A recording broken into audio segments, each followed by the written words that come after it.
Busy weekend over in the sports world. The Houston Rockets are out. Kevin Durant could then be back in.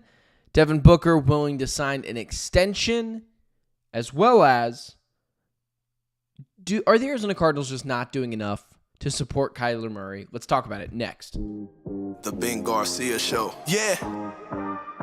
Woo. Best show in the land. Yup. Listen. Come and get your information from Ben Garcia. Get the latest on your quarterback, running backs, and receivers. Tune in, so any other show you don't need them. Any news that he giving out, please just believe him. Giving out the latest prediction and top-notch analysis. Wanna hear the truth, better have thick skin like callus. The latest move that your team just made can be damaging. The dudes ain't speaking no facts, they just be rambling. Lights, camera, action, turn on the show, go get the cameraman. Yeah. Lights, camera, action, turn on the show, go get the cameraman. The Ben Garcia Show. What is up, guys? Welcome into yet another edition of the Ben Garcia Show. Thank you so much for making me a part of your day on this Monday morning, 7:10 a.m. Told you guys would be starting just a little bit earlier here on these shows, given the fact that, hey, listen, I told you guys, house sitting, not doing that anymore. We are back on the grind, and it was a busy sports weekend. So without further ado, follow me on all social media platforms at Ben Garcia Show. Interact with me there. I promise I will interact back with you guys. DM me, at me, like my stuff. I will be there to interact back with you guys and appreciate you guys making me a part of your day. As well as, don't forget to like, share, subscribe as well. Follow the show here on YouTube. All right. That's enough plugging for now. It is going to be an interesting morning here on the Ben Garcia Show. There's a lot of things to get to. The first thing, the number one thing we got to talk about is the Houston Rockets falling to the Golden State Warriors last night in Game 7. And the first thing, and I texted my guy Jackson Gatlin, who covers the Houston Rockets for the Locked On Podcast Network. Obviously, since I covered the Phoenix Suns on the Locked On Podcast Network, it was fun to text my guy Jackson last night. I sent him a Photoshop picture of Kevin Durant in a Houston Rockets jersey, and I just put the soon emoji. And of course, he probably got a kick out of that. But let's talk about this. A couple of days ago, there was will they, won't they on the Houston Rockets being in on the Kevin Durant sweepstakes. And then there was the Giannis Antetokounmpo news. Well, what if they just go after Giannis? We'll hit on that as well. But lo and behold, the Houston Rockets have came right on back to the Phoenix Suns and now are willing once again, according to ESPN, to trade for Kevin Durant. As well as there was other news going on where according to Tim McManaman, Devin Booker also willing to sign an extension with the Phoenix Suns. There was some frustration last night from you when it came to the talk of Kevin Durant. Will he, won't he get a plausible deal that helps both sides with the Rockets and the Phoenix Suns? And my answer to that is abso-freaking-lutely. There's a lot of frustration from you watching these fans of the Phoenix Suns or reporters of the Phoenix Suns who don't actually have sources but have opinions on the teams. That's not going after those reporters. They're not cosplaying as reporters. That's not the point that they're doing. They're giving their opinion. I think it's very frustrating and ridiculous for those people that think that the Phoenix Suns not only have to trade Kevin Durant, but they're going to thank the other team for giving them no more than a ham sandwich to do so. You saw the Houston Rockets last night. You know what they could have used pretty easily last night was a Kevin Durant. If there was one thing last night that the Houston Rockets could use, it was Kevin Durant on their team. If they have Kevin Durant last night, they beat the Golden State Warriors. If they have Kevin Durant at all during the series, it's probably wrapped up in 5 or 6 games. No one on the Warriors was very good last night. The issue, outside of Buddy Hield, no one on the Warriors was really fantastic last night.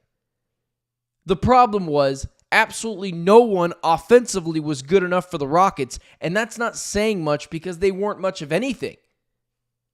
And so when I look at what the Phoenix Suns can get, no, They're not going to get Şengün. That's ridiculous. They're not getting Ahmed Thompson. That's crazy. But asking for Eason and Jabari Smith, salary filler, and a first-round pick for Kevin Durant, one of your first-round picks back, that is not asking for the farm. And if the Houston Rockets think that's too much for a top 10 player of all time, that's on them. You don't have to do business with them. I've seen the conversation of, well, leverage. Kevin Durant has all the leverage. Cool, man. He's a 37-year-old player. How much leverage does the guy really have left? If he says he won't go to the Rockets, or he says he doesn't like the Rockets, fine. We'll help find another trade suitor for him. But this idea that Kevin Durant is just going to pick his place and then name his price, that's ridiculous. And if Brian Gregory and Matt Ishbia, who are effectively running this team, go for that, what are you doing? Just another asinine decision by the front office. Tari Eason, Jabari Smith Jr., and one of your first-round picks back and some salary filler is not asking for the Rockets to gut their team. But I'll tell you what's not going to make it happen. Cam Whitmore, a first-round pick, and Dylan Brooks. What the hell is that? Just keep Kevin Durant at that point. Let him walk for nothing. Don't do that. That's not changing your team. And I'm not falling for that either. Because acting like the Rockets won't be a little desperate is beyond me. Could the Rockets go get Giannis Antetokounmpo? Sure. Are they willing to give up Ahmed Thompson, Jabari Smith Jr., obviously salary cap filler, and then some to go get him? I don't think so. If the Rockets want to go get Giannis Antetokounmpo, they have to be willing to give up Ahmed Thompson, Jabari Smith Jr., a boatload of first-round picks, and salary cap filler. At that point, you become Will Smith standing in the empty room meme. It'll be Şengün, Giannis Antetokounmpo, and a lot of nothing else. You'll be living in a trailer park home with a Ferrari. Or you could go to the Phoenix Suns, give up Jabari Smith, Eason, salary cap filler, a first-round pick, and that's that. You still have a boatload of first-round picks to go make your next move. You still have other players on that team that you can move to go make your next move. Your team is not gutted. But this idea that the Suns have to give up Kevin Durant, let him go wherever he wants to go, and then thank the other team for giving them no more than an apple juice and a snack pack for him is ridiculous. The Suns might not have a ton of leverage, but neither does Kevin Durant. He's in his upper 30s. He doesn't want to go to where the Suns want to trade him? Fine. But the fact that he's just going to pick his price and go there and not have an open mind anywhere is crazy. Fine, man. You don't want to go there? That's cool. You could just hang out here. We'll waste another year of your prime, and you can pray that you're the same player a year from now. And that other teams want to sign you to a 2-year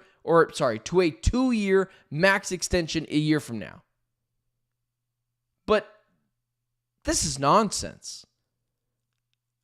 The Suns aren't in a great position, but they're also not in a position just to give away their best asset, not named Devin Booker.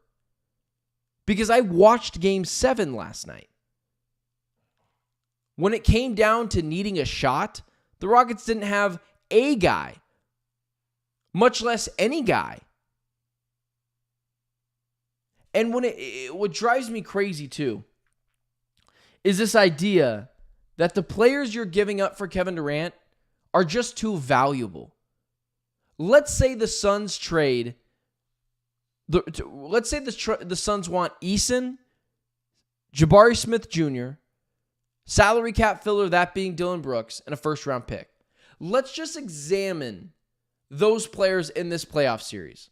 Jabari Smith Jr. in this playoff series, he averaged 7 points a game, 3 rebounds, less than 1 assist on shooting splits of 50, 45, and 80. So, not bad shooting splits, efficient, but didn't really do anything. Played 20 minutes. Jabari Smith Jr. played 20 minutes per game, 7 points, 3 rebounds, less than 1 assist in this playoff series. Defensively, obviously a good player. Eason, pretty much more the same. Less than 20 minutes, 8 points a game, 4 rebounds, less than 1 assist. Those are the kind of guys that you're not willing to give up for a top 10 player of all time. You can't have the opinion that he's an elite level player and then think you're going to get someone for nothing. And then, of course, the Dillon Brooks aspect, the salary aspect. I don't care who you throw in for the salary, but Dillon Brooks, if that's what's stopping you from doing a deal, has never mattered in a playoff series ever. He has only been a distraction. Remember a couple years ago when he went after LeBron James and LeBron absolutely took it to him in the semifinals? Do you remember this year when he was going after Jimmy Butler and he didn't matter once again? In this playoff series with the Houston Rockets, he averaged 46, 38, 81 splits. Awesome. On 28 minutes, 13 points, 3 rebounds, 1 assist. That's what's stopping you from getting Kevin Durant. If you want to hold on to him with your greedy little paws, you go ahead and do so. We'll go after a deal with the Knicks or someone else who's willing to play ball. But this is ridiculous. It's not happening just for you to just to appease you. If you want to hold on to those players, you hold on to those players. If you want to potentially strike out on Giannis Antetokounmpo and strike out on Kevin Durant, that's a you thing. This is not the Phoenix Suns in the bubble year. The Rockets topped out on what they are. They don't have enough shot makers. They clearly are long, defensively stout. Fred VanVleet's great, good leader. Not asking for him in a deal. Şengün, obviously, probably closer to a 2 than a 1. I would even argue maybe even closer to a 3 than a 1, but let's not get into that argument. This team needs a 1. They need a Batman bad. If they had Kevin Durant, then they are absolutely fine in this series. They're fine. They win this series in 5 games, maybe 6.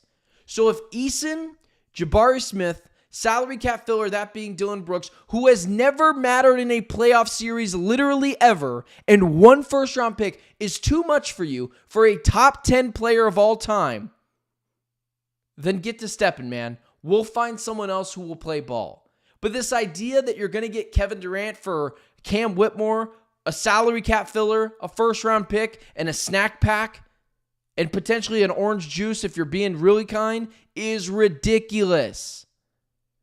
Seriously, I know we all have low sports self-esteem right now because the Suns are, in a horrible spot, but holy cow, get yourself together. Did you not watch that playoff series? Because I did. The Rockets need Durant.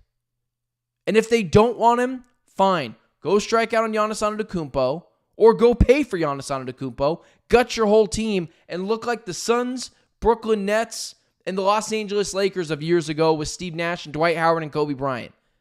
A whole lot of Ferrari and really nice Rolex in a really cruddy house. If you want to be that team, be my guest. But this idea that the Suns just have to give it up is crazy. Now there's the argument of, do I trust the Suns front office to make the right move? No.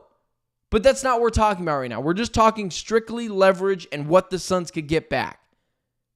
Anyways, I thought that was crazy last night. I stayed up late last night to redo some of the show to make sure that I incorporated that in. We were actually going to talk about some Matt Ishbia, but if some of you look at, when the show starts and everything like that, that obviously changed because I wanted to talk about that. Let's talk about another thing that I wanted to talk about. There's this discussion where when you're a fan of a team, you tend to have these worries, right? Well, how's the defense going to look? That was the argument for a very long time with this Cardinals team. Defensively, man, they're just not good enough. Pass rush, it was like standing in the pocket all day, letting teams pick you apart. We saw that in the Vikings game, late in that game. We saw Geno Smith, of all people, continue to pick you apart. And over time, you just continue to worry about this Cardinals defense.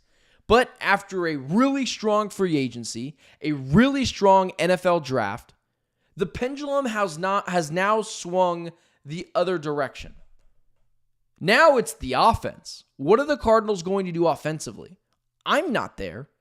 If I'm really honest with you, there's one thing that I'm worried about that people have kind of shoved to the side when it comes to talking about the Arizona Cardinals, because you just kind of forget how bad this player was post week 11, post bye week. I worry about Kyler Murray holding up in terms of, from a skill standpoint, for 17 games.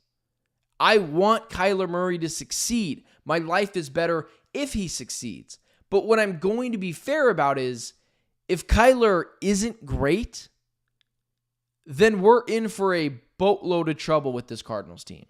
It's not about if he can succeed. It's, can he do it for a 17-game sample size? So let's talk about this.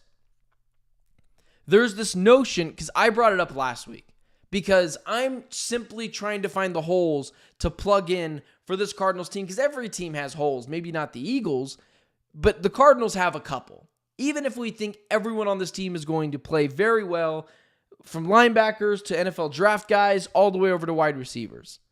Cody Simon, yeah, I think he'll be good. Rookie, so probably going to get picked on a little bit. The Cardinals probably need another linebacker. I wish they would have brought Kaiser White back, but that sounds like it's not going to be the case. It sounds like it's Mr. Outside hire. And same offensively. I think their offense is fine, but I think they need another weapon, just to help supplement the wide receiving core. It's not something that is absolutely necessary. If they don't do anything about it, it's fine. They're totally fine. But let's say this. There's this discussion now, and I've seen it on social media. The Cardinals aren't doing enough to help Kyler Murray succeed. That's the new idea, that the Cardinals aren't doing enough to help Kyler Murray succeed. And here's my response to that. You cannot say that you think Kyler Murray is a top 8, top 10, hell, top 5 quarterback in the NFL, and then say he needs more around him to succeed. This team is not the Philadelphia Eagles or the Kansas City Chiefs of years ago or the San Francisco 49ers of just a couple years ago, where there's just weapons everywhere offensively. But to act like this team is starved for weapons or even close to it is, again, talking out of both sides of your mouth. You either think Marvin Harrison Jr. is going to be great or you don't. You either know Trey McBride is going to continue his stellar breakout from last year and continue being a top 3 tight end, or you don't. You either like James Conner, you think he's underrated, or you don't. Look at these offensive weapons. The worry should not be the weapons. You have a top 3 tight end in Trey McBride. Year 2 Marvin Harrison Jr., who we all think is going to be better. Michael Wilson is very good for the third option on your team, at least passing the football. James Conner is a workhorse, bell cow back who seems to get better with age. You spent a 3rd-round pick last year on what was seen as the best running back in the draft at the time, and you don't think that's enough for Kyler? We can have the Drew Petzing discussion. Totally fair. But this idea that the Cardinals aren't doing enough to help Kyler Murray is crazy. The offensive line last year, there was a stretch for 3 or 4 games. They didn't allow a sack. Kyler Murray is more than fine evading guys and helping the offensive line and stay clean in the pocket. And on their own, they're fine. Kyler Murray has enough weapons to succeed. It's up to Kyler Murray to make it happen. Stop building in these baked-in excuses if he doesn't succeed. You either believe Trey McBride, Marvin Harrison Jr., James Conner, and Michael Wilson are a very good collection of talent, one of the top 12 collection of talents offensively, or you don't. You don't get to have it both ways. You either think Kyler Murray is an elite level player, or you don't. You think he's very good, or you don't. Because if you continue to say he needs more weapons, he needs more players on the offensive line, he needs more of this, he needs more of that, then it becomes a Kyler Murray problem. You become Jalen Hurts. You become Brock Purdy, where those players are fine, but they need a lot around you to succeed. And that's okay. You can talk about that. But you have to be willing then that Kyler Murray is not that guy in the elite categories, in the very good categories. Kyler Murray, as of right now, is a good quarterback. And with the weapons around him, needs to succeed with what he has. He's got more than enough around him. And Kyler Murray needs to figure it out. If there's a way that this team is going to succeed and make it to the playoffs, it's going to be on Kyler. Stop baking in excuses. This team is perfectly fine when it comes to weapons on the offensive line. When it comes to weapons offensively. If Kyler's going to make it happen, Kyler's going to make it happen. An extra supplemental wide receiver from off the scrap heap, Keenan Allen or Amari Cooper, whoever it is, Elijah Moore up until last week, they were not changing the Cardinals' season. Even though I advocated, go get Keenan Allen. I feel like it would help the Cardinals a little bit. No part of my argument was, well, Kyler Murray, he just needs more weapons. Not the case. Never been the case, won't be the case, and isn't going to be the case later on in the season next year. If this team is going to work out, it's going to be on Kyler, and Kyler Murray has to be better. That is the only excuse, or that is the only way for Kyler Murray to win everyone back. This season is on Kyler. It's not on his weapons. It's not on the defense. This team goes as far as he goes. And I hope he does take this team to the playoffs and hopefully win at least one playoff game and look good in it. But come on, guys. We're just complaining at this point. We're just complaining about what the Cardinals do or don't have. You know, Ivan, that's a really good point. Because this was someone I was high on. And you go back and check the YouTube archives. I said last year, guys, I'm watching Xavier Weaver at training camp. I'm there 3-4 days a week. Sheesh. Some guys are just built for football. Some guys just have the twitchiness, the athleticism to be great at football. And that's the one thing we're not all baking in except for Ivan in the chat. And, of course, me up until 5 minutes ago. Xavier Weaver could be a very good weapon for this team.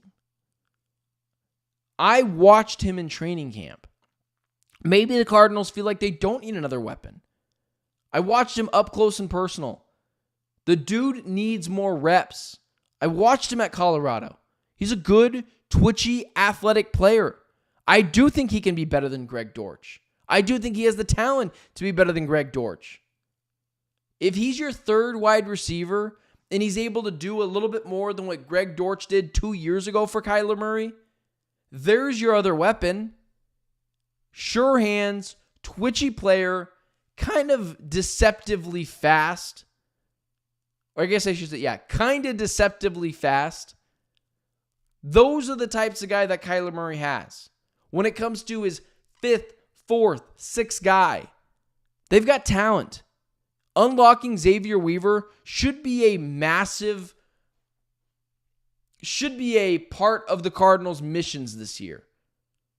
I watched this kid at Colorado, twitchy player, good with the ball in his hands, and really good in space. There are some dudes that even though they don't fit the physical requirements to play football, just are good enough to do so. And when you're talking about Greg Dortch being your 4th receiver, Xavier Weaver can absolutely be your 3rd. I believe he's better than Greg Dortch when it comes to depth on that wide receiving class or in that wide receiving room. I like what Xavier Weaver can bring to this team. Twitchy player, watched him up close last year, and if there's one guy who you're like under the radar who you want the Cardinals to break out this year or at least turn into a very good receiver, or at least a good receiver, someone that can help with this wide receiving room and actually be capable. And I'm talking 650 receiving yards, a couple of touchdowns. Xavier Weaver is that guy. Him with Shedeur Sanders a couple years ago, he was one of his favorite targets. And that was a guy when the Cardinals picked him up in that draft weekend when they picked him up in that draft weekend a year ago, I was excited about him. So again, good pool by my guy Ivan in the chat. Xavier Weaver's another guy who can help out this Cardinals team. All right, guys. Thank you so much for being here. We are moving over the momentum from last week to this week. People continue to come and stay and talk in this chat. Appreciate you guys continuously making this show a part of your day. Follow me on all social media platforms at Ben Garcia Show. Would love to interact with you guys. DM me, at me, whether it's Instagram, X, TikTok, whatever it is. I'm there. Follow me on all social media platforms at Ben Garcia Show. And do me a favor, guys. What really helps out the live stream is if you go ahead and like it, share it, subscribe. If you just do one of those three things, that would make my day all the better. And listen, if you do all three things, I'll give you one of these cool little Locked On Sun stickers if I ever see you. So I appreciate you guys making me a part of your day. I will talk to you guys tomorrow, 7 a.m., 10 a.m. Eastern Standard Time. If we start a little late, just wait in the chat. I'll be there in a second. Be patient for me. Appreciate you guys making me a part of your day. Don't forget to like, share, subscribe. Follow me on all social media platforms at Ben Garcia Show. And until tomorrow, it's been the Ben Garcia Show.